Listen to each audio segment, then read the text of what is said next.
छोटी दुनिया, काया में सुख दुख, मोक्ष नरक।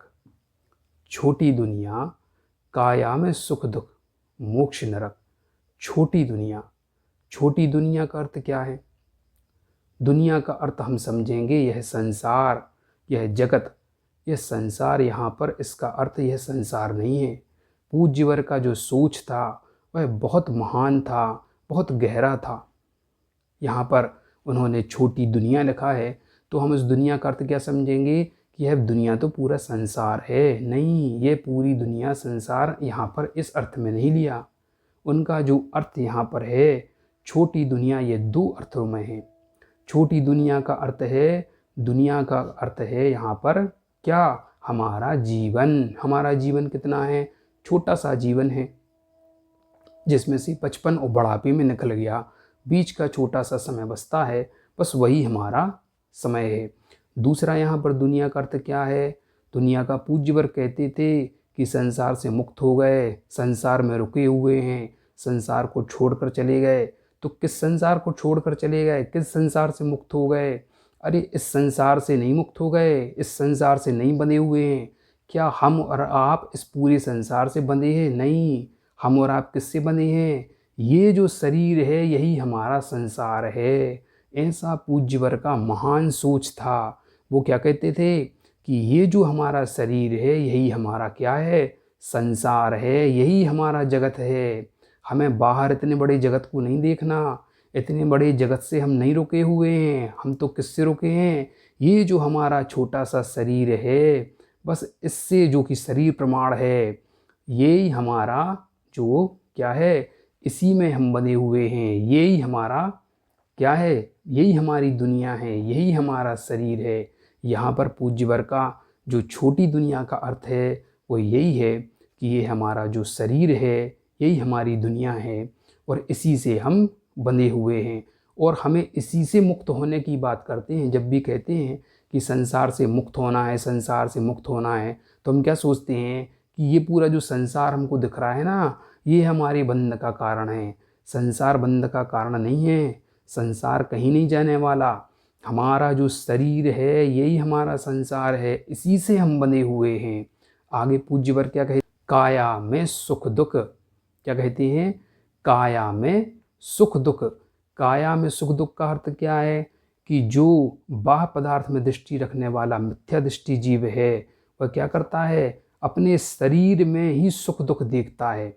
वह शरीर को ही पूरा सुख दुख समझता है। वह ये नहीं जानता कि शरीर के भीतर जो आत्मा है उससे भी हमारा शरीर से क्या होता है?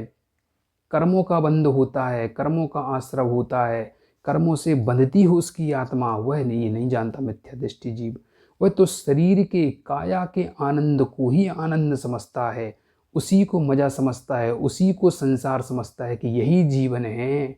संसार में आए हैं, 4 दिन की ज़िंदगी मिली है, अच्छे से भोगो, कल मिले या ना मिले।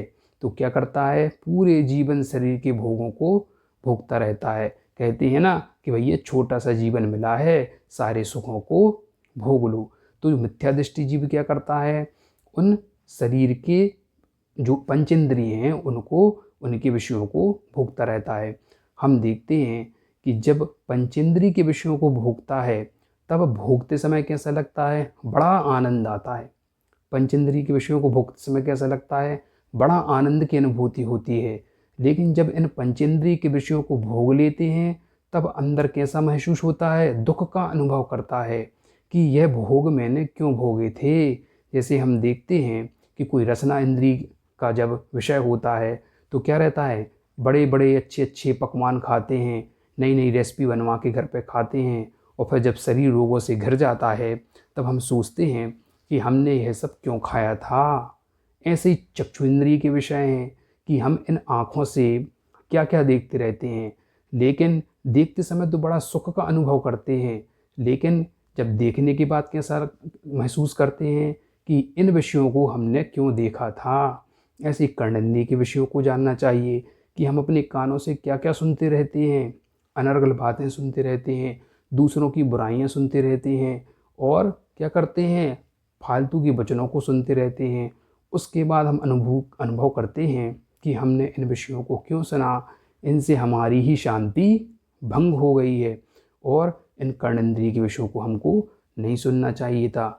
इसी प्रकार इन पांचों इंद्रियों के विषयों की स्थिति होती है कि जब इनको भोगते हैं तब क्या होता है, तब सुख की अनुभूति होती है, और जब इंद्रियों को भोग लेते हैं तब दुख की अनुभूति होती है। तो जो बहिरात्मा जीव है, जो संसारी जीव है, जो मिथ्यादृष्टि जीव है, वो क्या करता है, सुख दुख का अनुभव करता है।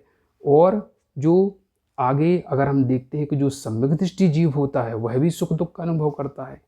सम्यक दृष्टि जीव कैसे सुख दुख का अनुभव करता है, सम्यक दृष्टि जीव जो है वह भी उस शरीर से सुख दुख का अनुभव करता है, लेकिन वो क्या करता है, जो उसको शरीर मिला है वह उसको किस में लगाता है, उसको अपनी तपस्या के लिए लगाता है। वह उस शरीर से क्या करता है, संयम में लगाता है, उस शरीर को से व्रत उपवास आदि करता है, व्रतों को धारण करता है, और उन व्रतों को अंगीकार करने के बाद उसको जो काया से उसको दुख की अनुभूति तो होगी, क्योंकि उसने अनादिकाल से जो इंद्रियों को भोगता आ रहा है। जब उन इच्छाओं को रोकेगा तो दुख की अनुभूति तो होगी, लेकिन दुख की अनुभूति जब होगी तो उन व्रतों को धारण करने के बाद शरीर को दुख हो रहा है, लेकिन उसके अंदर जो विशुद्धि बढ़ रही है उससे उसको क्या होगा, सुख की अनुभूति होगी। उस सुख की अनुभूति के बाद उसको विशुद्धि भी बढ़ेगी और कर्मों की निर्जरा भी होगी। आगे कहा मोक्ष नरक। मोक्ष नरक क्यों कहा, कि जो बहिरात्मा जीव होता है वह अपने शरीर से क्या करता है, पंचेंद्रिय के विषयों को भोगता है।